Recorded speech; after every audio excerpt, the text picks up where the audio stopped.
Assalamualaikum warahmatullahi wabarakatuh.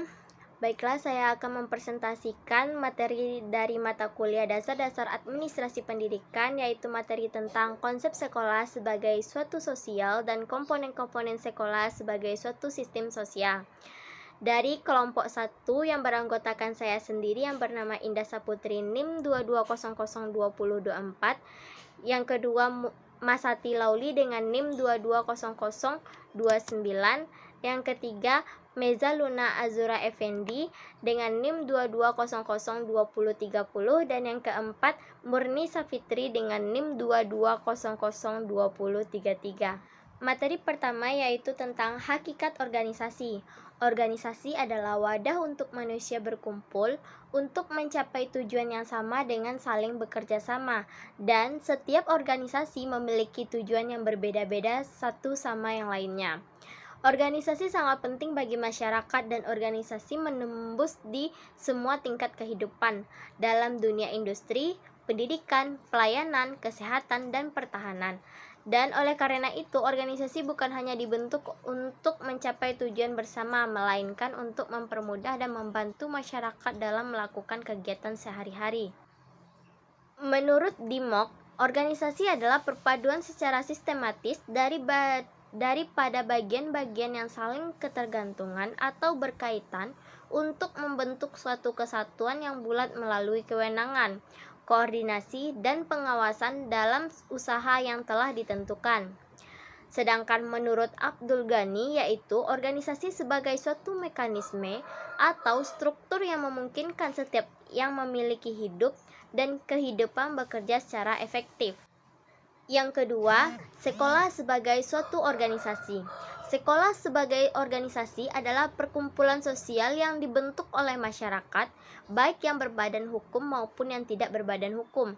Fungsinya sebagai sarana partisipasi masyarakat dalam pembangunan bangsa dan negara.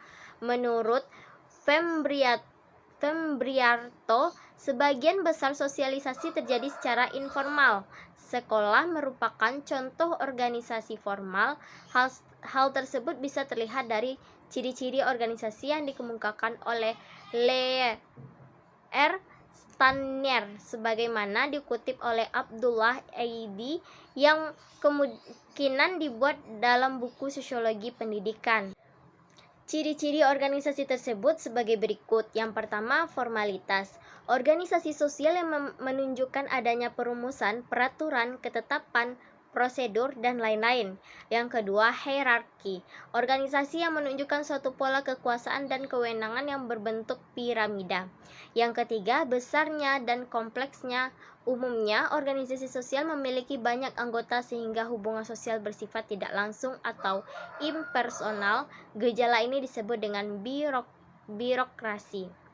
Yang keempat, lamanya atau duration, menunjukkan pada diri bahwa eksistensi suatu organisasi lebih lama daripada keanggotaan orang-orang dalam organisasi itu. Yang ketiga, organisasi sebagai sistem sosial. Pada dasarnya, manusia adalah makhluk individualis yang selalu ingin mengutamakan kepentingan diri sendiri.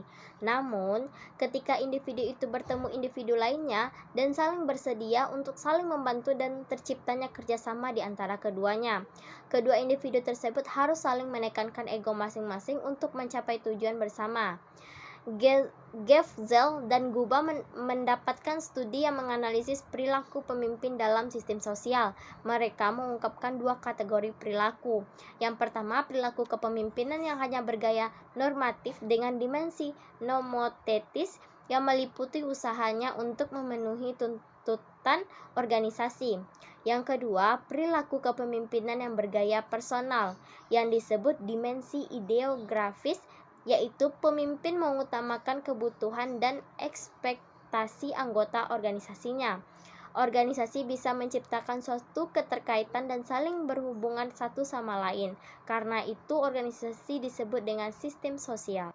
Yang keempat, sekolah sebagai suatu sistem sosial. Sebagai sistem sosial, sekolah merupakan akumulasi komponen-komponen sosial integral yang saling berinteraksi dan memiliki kiprah yang tergantung antara satu sama lain.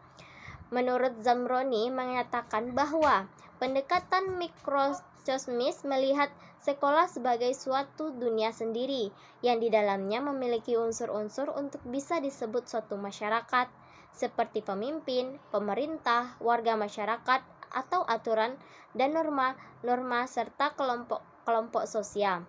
Sesuai dengan pendekatan fungsional struktural, lembaga sekolah ibaratkan masyarakat kecil yang memiliki kekuatan organis untuk mengatur dan mengelola komponen-komponennya. Bagian-bagian tersebut diatur dan diintegrasi dalam naungannya sistem kendali sosial berwujud organisasi formal.